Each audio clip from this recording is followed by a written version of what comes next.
Welcome to the Explainer. As someone who absolutely loves breaking down highly technical information into actionable insights, I am incredibly excited for today's deep dive. We're going to be looking at a raw, behind-the-scenes leg session with IFBB Pro Chloe Pickford and her coach, Oscar Young. But listen, we aren't just here to watch them lift heavy things. We're going to translate their elite, pro-level biomechanics into simple principles that you can literally take straight to the gym today. Okay, let's jump right into this with a really common, honestly super frustrating question. Why aren't your glutes growing? If you're someone who trains hard, you've probably been there, right? You load up a machine, push as much weight as humanly possible, and then the next day, your lower back is absolutely screaming, or your quads are totally fried, but your glutes, they feel like they barely showed up to work. You're definitely putting in the effort, but your intent is just completely missing the target.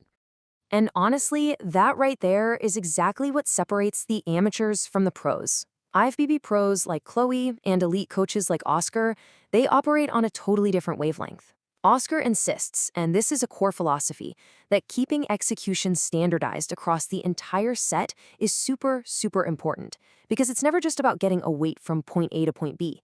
It's about how the muscle actually experiences that weight. Moving raw weight without precision, it's just a waste of your time. So, to fix this, we're walking through a 5-part masterclass today. 1. Potentiation and end range value. 2. The power of stability. 3. Biasing glutes over quads. 4. Isolating the lower body bicep. And finally, number 5, mechanical failure. Let's get into it. Starting off with section 1, potentiation and end range value, waking up the muscle. So Oscar uses this really fascinating sports science concept called potentiation.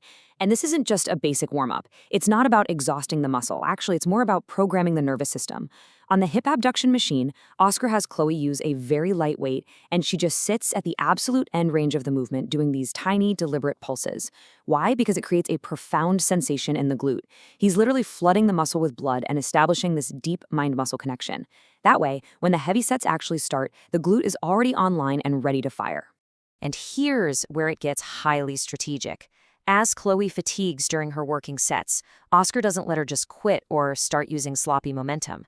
Instead, he tweaks her biomechanics. He removes the back pad and has her shift her hips all the way back into what he playfully calls a praying mantis position. By doing this, they instantly target a completely different pocket of the muscle, specifically the upper iliac glute. They are squeezing every single ounce of value out of that machine, simply by shifting the hips.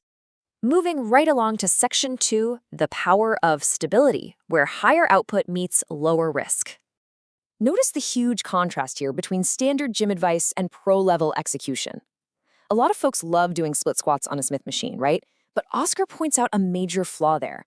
When you fatigue on a Smith machine, you tend to end up doing this awkward good morning motion. Your hips shoot up, and suddenly you're heavily loading your lower back and spinal erectors. Bad news. Instead, Oscar has Chloe do a single-leg dumbbell split squat while firmly holding onto a bench. This setup gives her massive stability. The core engages to protect the spine, and there is zero lower back loading. The rule here is simple. The more stable you are, the higher the output you can safely produce from the muscle you're actually trying to hit. Once that rock-solid foundation is set, Oscar introduces 2 incredibly subtle but absolute game-changing cues. First up is foot pressure. He has Chloe shift her body weight specifically onto the front of her working foot. Second, he adds just a tiny touch of internal rotation, turning the foot slightly inward. These little micro-adjustments are pure gold. They ensure that as she drives up, the bias stays squarely on the glutes, keeping the tension exactly where it belongs. All right, section 3, biasing glutes over quads on the 45-degree leg press. This part brilliantly illustrates how you can completely take control of a machine just by changing your setup. Look at the direct contrast here. To bias your quads, you place your feet low, which naturally forces deep knee flexion. You also tend to push through your toes. That's called plantar flexion, which practically invites the quads to take over the whole show. But if you want to bias the glutes, you've got to place your feet as high as possible. This limits the bend at the knee and maximizes hip flexion. On top of that, you want to pull your toes up into dorsiflexion. By doing this, you are effectively switching off the quad's ability to drive the movement. It's a total game changer. But listen, just having the right foot placement isn't quite enough. Your mental intent has to shift too. Oscar gives Chloe this brilliant visual metaphor. When you press the sled away, your brain naturally wants to use your quads to push forward. Oscar says no, don't even think about pushing the sled away. Instead, imagine there's a cell phone trapped right between your hamstrings and the seat padding. Your sole goal is to drive your hamstrings forcefully downward into the chair to trap that phone. Changing your intent like this completely alters the biomechanics, forcing the back of the leg to do all the heavy lifting. Which brings us to a crucial point about where the actual growth happens. Oscar tells Chloe, "Winners live down here." What he means is the deepest part of the leg press. That fully lengthened, stretched out position, that's where the muscle is under the absolute most tension. In fact, there is literally zero value at the top of the movement when your legs are fully locked out. So stop rushing to the top just to rest. Spend your time in the deep, uncomfortable, lengthened range, because that is where you win. Next up, Section 4, isolating the lower body bicep on the seated hamstring curl. Oscar casually refers to the hamstring as the lower body bicep. Think about that for a second. When most people jump on the seated curl, they just try to drag the ankle pad back using their calves. And if you do that, you're really only hitting the very ends of the muscle, a little bit of calf, maybe a little bit near the glute. You are completely missing the thickest part, the actual belly of the hamstring. To fix this common mistake, Oscar lays out a really precise 3-step protocol. Step 1, you must initiate the movement by braking strictly at the knee. Don't just swing your lower leg wildly. Step 2, and this is the real secret sauce, you have to forcefully drive your thighs upward into the restraint pad.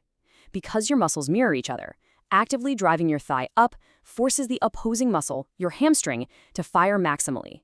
And finally, step 3, slowly ease into the first inch of the rep and then explosively speed up the contraction as you pull back.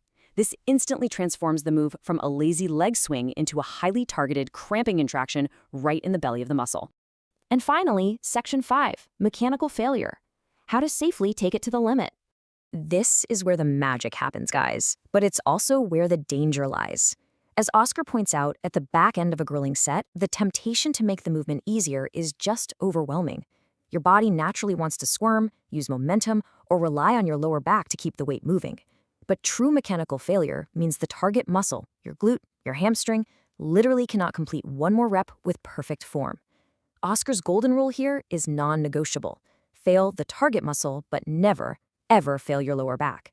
And this is exactly why that dumbbell split squat setup from earlier is so genius.